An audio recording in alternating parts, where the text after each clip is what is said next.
नमस्कार, आपके साथ मैं हूं सईद अंसारी और इस बुलेटिन में हम बात करेंगे एक ऐसी खबर की, एक ऐसे घोटाले की जो अब तक का सबसे बड़ा घोटाला है। इससे पहले आपने इतना बड़ा घोटाला कभी देखा सुना नहीं होगा और इसके जिम्मेदार बताए जा रहे हैं खुद प्रधानमंत्री मनमोहन सिंह और उनसे मांगा जा रहा है जवाब। यानी कि भ्रष्टाचार के आरोपों से घिरी मनमोहन सरकार अब सबसे बड़े घोटाले में घिर गई है और इस घोटाले के छींटे सीधे सीधे ईमानदार कहे जाने वाले प्रधानमंत्री मनमोहन सिंह पर उछले हैं। संसद में पेश सीएजी की रिपोर्ट में कोल ब्लॉक के आवंटन में 1,86,000 करोड़ रुपए के घोटाले का खुलासा हुआ है। जहां 1,86,000 करोड़ यह अब तक का सबसे बड़ा घोटाला है और 2G से भी ज्यादा बड़ा घोटाला, क्योंकि इसमें रकम 2G से भी ज्यादा बड़ी है। 1,86,000 करोड़ का जिक्र खुद सीएजी ने यहां पर किया है और उस वक्त प्रधानमंत्री खुद संभाल रहे थे कोयला मंत्रालय का जिम्मा और इसीलिए प्रधानमंत्री मनमोहन सिंह पर सबसे बड़ा सवाल है कि क्यों इसके लिए प्रधानमंत्री जिम्मेदार नहीं हैं, क्यों प्रधानमंत्री ने आखिर पहले आओ पहले पाओ की तर्ज पर ये आवंटन किए गए हैं, क्यों कोयला ब्लॉक्स के लिए नीलामी नहीं की गई, क्यों कोयला ब्लॉक्स को वैसे ही लोगों को आवंटित कर दिया गया। जवाब दीजिए प्रधानमंत्री मनमोहन सिंह जी।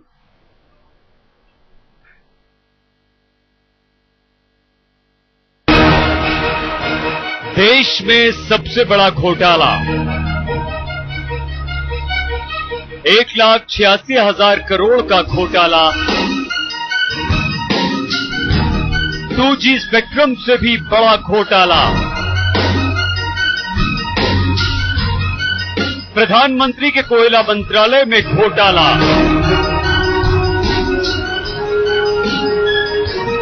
मिस्टर क्लीन पर कोयले का दाग, जनता के पैसे का हिसाब दीजिए प्रधानमंत्री जी। देश के इतिहास में अब तक का सबसे बड़ा घोटाला सामने आया है और इस बार उंगली सरकार के किसी मंत्री पर नहीं, सीधे प्रधानमंत्री पर उठ रही है। मिस्टर क्लीन के दामन पर लगा है कोयले का दाग, उंगली भी उठाई है सरकार के खर्चों का हिसाब किताब रखने वाली सीएजी ने। संसद में पेश सीएजी रिपोर्ट ने सरकारी घोटालों में अब तक के सबसे बड़े कारनामे को पेश किया है। 1,86,000 करोड़ के घोटाले में आरोप है कि 142 कोयला ब्लॉक्स के आवंटन में सरकार ने निजी कंपनियों को जबरदस्त फायदा पहुंचाया। और करने वाली बात यह है कि 2004 से 2009 तक ज्यादातर वक्त कोयला मंत्रालय का जिम्मा प्रधानमंत्री मनमोहन सिंह के पास ही था और इस दौरान करीब 90 कोयला ब्लॉक्स का आवंटन किया गया। इन सभी आवंटन में प्रधानमंत्री कार्यालय का सीधा दखल था।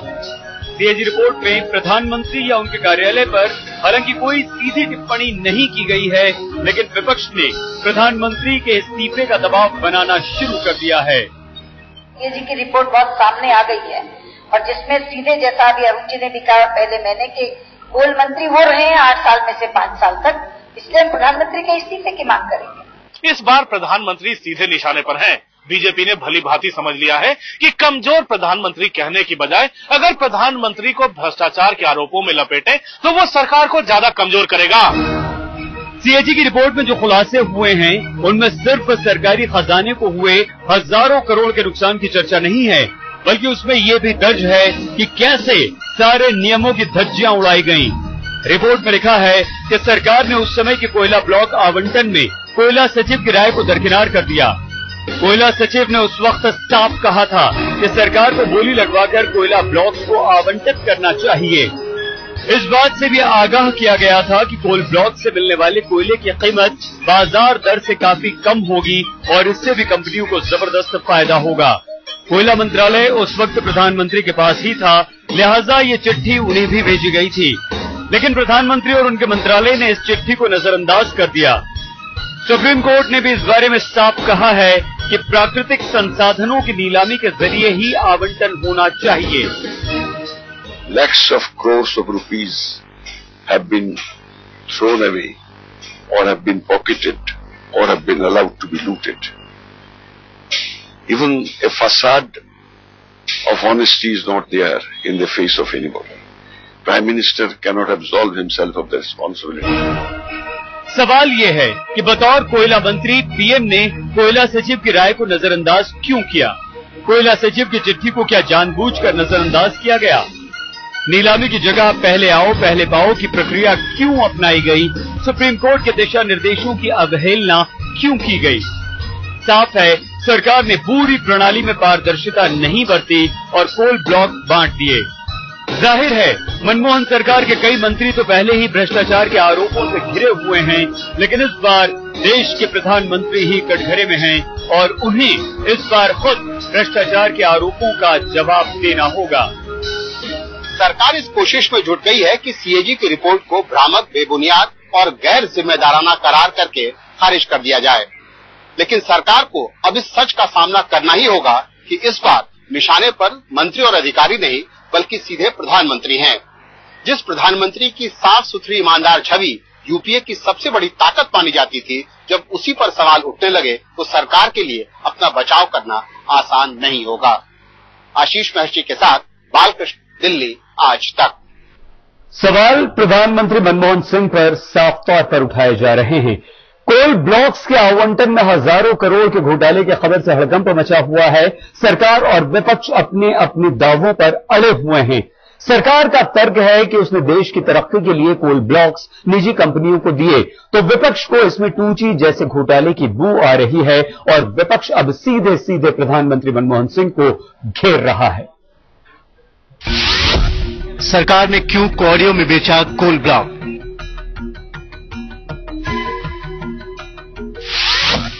सरकार ने क्यों गंवाए हजारों करोड़ के फायदे? सरकार ने क्यों निजी कंपनियों को पहुंचाया फायदा? इन सवालों पर बवाल मचा है और कटघरे में सीधे प्रधानमंत्री हैं, लेकिन सरकार का तर्क है कि देश को सस्ती बिजली और सस्ता कोयला मिले, इसलिए कोल ब्लॉक के आवंटन निजी कंपनियों को किए गए। सीएजी की रिपोर्ट के मुताबिक 2004 से 2009 के बीच Essar power, Hindalco, Tata steel, Tata power और जिंदल स्टील समेत 25 कंपनियों को नॉमिनेशन बेसिस पर कोल ब्लॉक दिए गए, लेकिन सरकार का यह भी मकसद कामयाब नहीं हुआ, क्योंकि सीएजी को जिन 57 खदानों पर आपत्ति है उनमें से सिर्फ एक ही चालू है, यानी कोल ब्लॉक पाने वाली कंपनियों को भी अपेक्षा के मुताबिक लाभ नहीं हुआ। लेकिन विपक्ष का आरोप है कि जिस तरह से देश के कोल ब्लॉक निजी कंपनियों को दिए गए वो 2G स्पेक्ट्रम की नीलामी जैसा ही है। ये 2G के साथ इसका साम्य है। वहां पर उनको विषय बताया जा रहा था, राजा उनके आदेश की अवहेलना कर रहे थे किसी और तरीके से। यहाँ पर विभाग के सेक्रेटरी बार बार बता रहे थे कि प्रक्रिया कॉम्पिटिटिव बिडिंग की होनी चाहिए और वहां डिले हो रहा था। ये दोनों में साम्यता है, ये विषय हम संसद में उठाएंगे। लेकिन सरकार विपक्ष के आरोपों से कतई सहमत नहीं। तो जो हमेशा 65 साल से जो होता रहा हर सरकारों के खिलाफ, चाहे बीजेपी की सरकार हो चाहे सबके खिलाफ इसकी सीएजी की रिपोर्ट आती है। फिर पीएसी में जाके पब्लिक अकाउंट्स कमेटी में विचार विमर्श होता कि क्या सही क्या गलत, और पैरा बाई पैरा विचार विमर्श होता, वो असलियत होती है।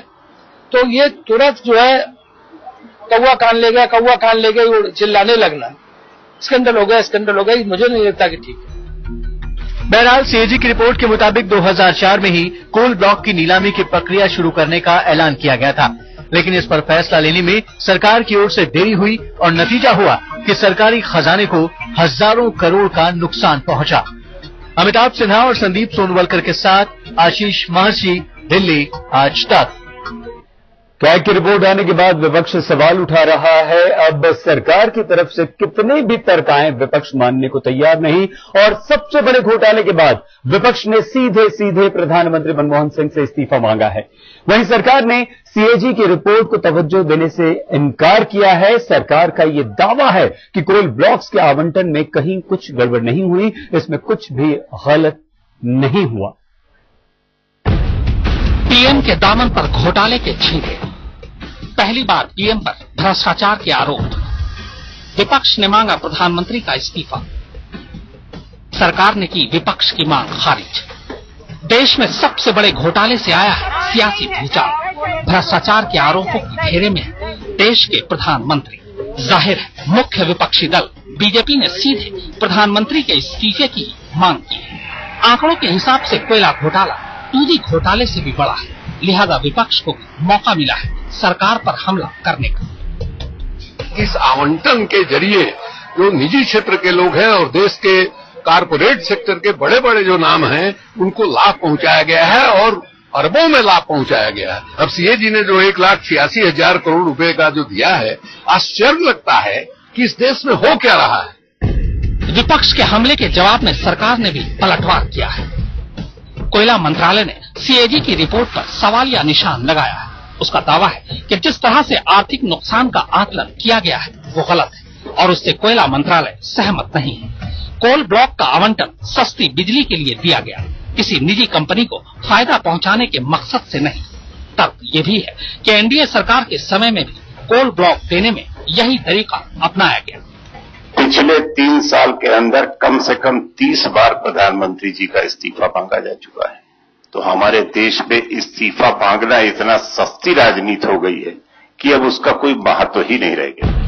हालांकि एक तरफ तो कोयला मंत्री सीएजी की रिपोर्ट को गलत ठहरा रहे हैं, लेकिन दूसरी तरफ जरूरत पड़ने पर जांच की भी बात कह रहे हैं। अगर एलोकेशन प्रोसेस में कहीं कोई अनियमितता हुई है तो आपको तो अच्छी तरह मालूम है कि लगभग 2-3 महीने पहले सीबीआई इंक्वायरी शुरू हो गई है और जो भी अनियमितताओं में लिप्त पाया जाएगा उसके खिलाफ कड़ी से कड़ी कार्रवाई होगी, चाहे वो किसी ग्रेड का ऑफिसर हो और चाहे कोई भी। वहीं केंद्रीय मंत्री नारायण सामी का कहना है कि सीएजी की रिपोर्ट की जब पीएसी जांच करेगी तभी सरकार इस पर विचार करेगी। किसी जांच का नतीजा क्या होगा ये तो विवाद का विषय है, लेकिन फिलहाल सरकार एक और बड़े संकट में घिरती दिख रही है। ऋचा रावत और अमिताभ सिन्हा के साथ आशीष महर्षि, दिल्ली आज तक। और ईमानदार छवि वाले प्रधानमंत्री मनमोहन सिंह पर विपक्ष को हमला करने का यह सबसे बड़ा मौका मिला है। विपक्ष ने प्रधानमंत्री से इस्तीफे की मांग भी की है। कैग रिपोर्ट के सामने आने के बाद इस सबसे बड़े घोटाले को लेकर सफाई देने के लिए सामने आए हैं कोयला मंत्री श्री प्रकाश जायसवाल। हमारे संवाददाता अशोक सिंघल ने श्री प्रकाश जायसवाल से बातचीत की। ने कोल ब्लॉक को लेकर के बड़े घोटाले की बात की। इस वक्त हमारे साथ मौजूद हैं कोयला मंत्री श्री प्रकाश जायसवाल जी। जायसवाल जी, बड़े घोटाले की 2G से बड़ा सारे प्रश्नों के जवाब दे दिए हैं। हमको कोई भी सरकार हो इसकी पॉलिसी है कि राष्ट्र हित में, आम जनता के हित में जो कदम उचित हो वो उठाया जाए और आम जनता के हित में कोयला सस्ता रखना, पावर को सस्ता रखना भारत सरकार के लिए जरूरी था। उसने वही कदम उठाए। कैग का काम है, वो ऑडिट एजेंसी है, ऑडिट करना उसका काम है। वो ऑडिट किया, उसने रिपोर्ट दी, बाकी जो डिबेट होगी पीएसी में जाएगी, पीएसी में उसका। लेकिन विपक्ष का कहना है कि पीएम का इस्तीफा मांगा जाएगा, सरकार को रहने का हक नहीं है। हमारे देश में 3 साल में 30 बार पीएम से इस्तीफा मांगा जा चुका है। ये फैशन बन गया है देश में राजनीति करने वाले राजनीतिक दलों का। ये फैशन है, वो इस्तीफा मांगते हैं। अब इस फैशन को हम क्या कर सकते। श्री प्रकाश जायसवाल इस वक्त कोयला मंत्री और उसे फैशन बता रहे हैं, लेकिन प्रधानमंत्री पर हमले विपक्ष के तेज जरूर हुए हैं। फिलहाल रुख अगली खबर का, और ये भी एक बड़े घोटाले से जुड़ी खबर है। नागरिक उड्डयन मंत्री रहते हुए प्रफुल्ल पटेल ने एयर इंडिया से लेकर एयरपोर्ट तक को अपनी जागीर समझ लिया था। कौड़ियों के भाव में करोड़ों की जमीन उन्होंने लुटा दी, यात्रियों से अवैध वसूली की इजाजत दी, और उन्होंने यानी कि प्रफुल्ल पटेल ने ऐसा क्यों किया ये सभी जानते हैं। सीएजी रिपोर्ट इस पूरे घोटाले का पर्दाफाश कर रही है, और यह भी एक बहुत बड़ा घोटाला जो सीएजी की रिपोर्ट के बाद सामने आया। एयरपोर्ट फीस को लेकर करोड़ों ठगे, अपने देश की एयरलाइंस डुबा दी, यात्रियों से वसूले करोड़ों रुपए अवैध, 24,000 करोड़ की जमीन लुटा दी। सीएजी रिपोर्ट में खुली भ्रष्टाचार की पोल। अब जवाब दो प्रफुल्ल पटेल। आसमान में शान से उड़ने वाला महाराजा यानी एयर इंडिया जमीन पर क्यों आ गिरा और देश के एयरपोर्ट क्यों हुए गहरी साजिश के शिकार। नागरिक उड्डयन मंत्री रहते हुए प्रफुल्ल पटेल के कार्यकाल में जो साजिश रची गई उस पर से पर्दा उठ चुका है। संसद में पेश सीएजी रिपोर्ट में जो खुलासे हुए हैं उन्हें सुनकर आपके पैरों के नीचे से जमीन खिसक जाएगी। रिपोर्ट के अनुसार एयरपोर्ट के निजीकरण में सरकार ने 24,000 करोड़ की 240 एकड़ जमीन निजी कंपनी को महज 2,450 करोड़ रुपए में सौंप दी, जबकि डायल को 58 साल में जमीन से 1,63,000 करोड़ का मुनाफा होगा। इतना ही नहीं, एयरपोर्ट बनाने में कंपनी ने 83,708 वर्ग मीटर जमीन ज्यादा ले ली, जिसे मंत्रालय ने महज 100 रुपए प्रति वर्ग मीटर के भाव से दे भी दिया। रिपोर्ट में यह भी कहा गया है कि मंत्रालय ने जीएमआर से हुए कॉन्ट्रैक्ट में कंपनी ही की भलाई का ध्यान रखा और एयरपोर्ट का इस्तेमाल करने वाले यात्रियों से हजारों करोड़ रुपए ठगे।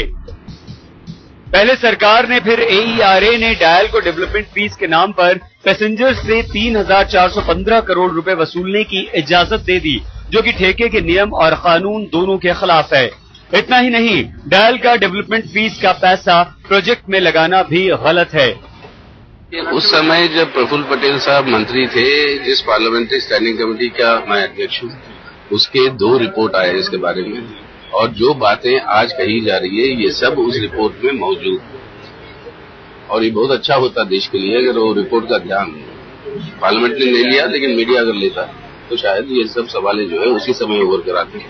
दुनिया में सबसे महंगा एयरपोर्ट हो गया दिल्ली एयरपोर्ट, और ये डेवलपमेंट फीस जो आम आदमी के ऊपर लगाई गई है ये बिल्कुल गैर कानूनी है। ये रिपोर्ट में लिखा हुआ है, जिसकी वजह से 3400 करोड़ रुपए सालाना का प्रॉफिट जीएमआर को हो रहा है। रिपोर्ट में साफ साफ लिखा हुआ है कि सरकार हर बार जीएमआर को फायदा पहुंचाने के लिए अलग अलग निर्णय ले रही है। तो हमारा केवल एक ही मकसद वो है पूछना सरकार से कि प्रधानमंत्री जी आप हमें ये बताइए कि इसके आधार पे हम एफआईआर दर्ज कराने के लिए किसके पास जाएं। सीएजी की रिपोर्ट से पहले ही एक और धमाका किया 2 सांसदों की ओर से सीवीसी को की गई शिकायत ने। शिकायत के अनुसार पूर्व सीएमडी सुनील अरोड़ा ने 2005 में कैबिनेट सचिव वीके चतुर्वेदी को चिट्ठी लिखी थी और आरोप लगाया था कि प्रफुल्ल पटेल एयर इंडिया को खस्ताहाल करने वाले फैसले लेने के लिए मजबूर कर रहे हैं। अरोड़ा के आरोपों के अनुसार पटेल बना रहे थे जरूरत से ज्यादा जेट प्लेन खरीदने का दबाव, और अफसर ने सिर्फ प्रधानमंत्री को जानकारी देने की अपील के साथ साथ अपनी जान का खतरा भी जताया था। आखिर 7 साल तक कोई कार्रवाई नहीं हुई और एयर इंडिया की लुटिया डूब गई। प्रधानमंत्री ने आज तक जो वो कहते रहे कि अलायंस पार्टनर चोर हैं, अलायंस पार्टनर के कारण मेरा विकास नहीं हो पा रहा है, इसका कोई जवाब है उनके पास? कि कैबिनेट सेक्रेटरी के पास चिट्ठी है, कैबिनेट सेक्रेटरी केवल और केवल प्रधानमंत्री के प्रति जिम्मेवार होता है, और उस चिट्ठी के ऊपर उन्होंने 7 साल तक कोई एक्शन नहीं लिया। वो अधिकारी कह रहा है कि मैं सत्येंद्र दुबे की तरह मर जाऊंगा। प्रधानमंत्री को कोई भी नैतिक अधिकार नहीं है एक भी दिन गद्दी पर रहने का, और यदि उनमें थोड़ा सा भी मॉरल होगा तो उनको इस्तीफा देना चाहिए। इस चिट्ठी का लब्बो लुआब यही है। ये तो हम रकम का मांग है और 11 में इसको जांच करना पड़ेगा। ये इसका स्कैम है, ये बहुत बड़ा स्कैम है। आज एयर इंडिया हमारा देश का जो नेशनल करियर है, ये नेशनल करियर का क्या हाल होगा? इसको कौन जिम्मेदारी है? सबसे बड़ा जिम्मेदारी है जो मिनिस्टर खुद है। हकीकत यही है कि प्रफुल्ल पटेल अपने कार्यकाल में काम कर गए। डेवलपमेंट फीस के नाम पर हवाई यात्रियों से लूट आज भी मची हुई है और एयर इंडिया के कट चुके हैं पर। सवाल ये उठता है कि देश की ये खोई हुई संपत्ति आखिर वापस कैसे आएगी? आखिर इस घोर भ्रष्टाचार का हिसाब कौन बराबर करेगा? रीमा पराशर और आशीष महर्षि के साथ अमिताभ सिन्हा, दिल्ली आज तक। दिल्ली हवाई अड्डे को लेकर सीएजी की रिपोर्ट को सरकार और दिल्ली हवाई अड्डे को चलाने वाली कंपनी दिल्ली इंटरनेशनल लिमिटेड यानी कि डाल दोनों ने खारिज कर दिया है। सरकार का कहना है कि खजाने को नुकसान की जो बात की गई वो तथ्यों पर आधारित नहीं है। डेवलपमेंट फीस डायल को जमीन देना सही, सरकार और डायल की सफाई है। डायल के मुनाफे में एएआई यानी कि उसका भी एयरलाइंस का भी हिस्सा है।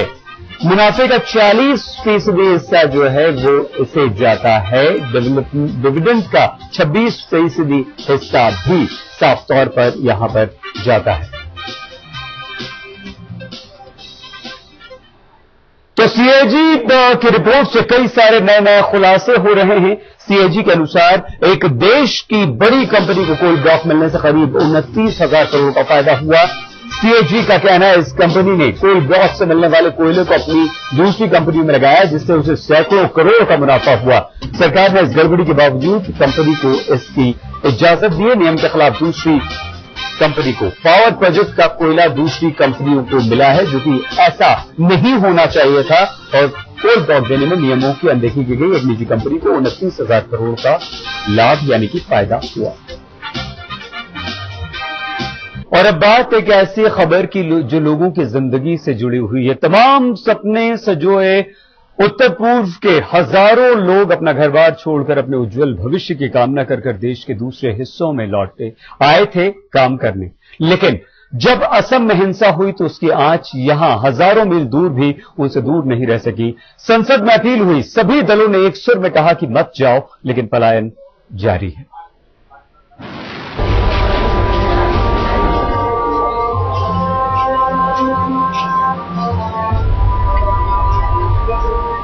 हजारों लोग और 1000 किलोमीटर से ज्यादा का सफर, शहर दर शहर बढ़ रही है पूर्वोत्तर के उन लोगों की तादाद जो गुवाहाटी की ट्रेन पकड़ रहे हैं। 3 दिनों से यह सिलसिला जारी है। समस्या बड़ी है, लिहाजा संसद में भी चर्चा हुई। विपक्ष ने सरकार पर जमकर निशाना साधा। सदन सुर में सुर मिलाकर आज एक बात कहे कि नॉर्थ ईस्ट के लोगों, तुम हमारे भाई बहन हो, ये देश तुम्हारा है, तुम इस देश के हो, तुम जहां चाहो पढ़ो, तुम जहां चाहो पढ़ो, तुम जहां चाहो रहो, कोई तुम्हें असुरक्षित नहीं कर सकता। उन लोगों ने भी सवाल खड़े किए जिन्होंने सरकार को बाहर से समर्थन दे रखा है। ढीला ढक्कन काम मत करिए और मिनिस्टर साहब, कड़ाई से कार्रवाई करिए, जो भी ताकत है उनको कुचलने का कार्रवाई करिए। विपक्ष के सवालों के बाद प्रधानमंत्री ने भरोसा दिया कि पूर्वोत्तर के लोगों की सुरक्षा सरकार की जिम्मेदारी है। पीएम ने कहा कि अफवाह फैलाने वालों के खिलाफ कड़ी कार्रवाई होगी।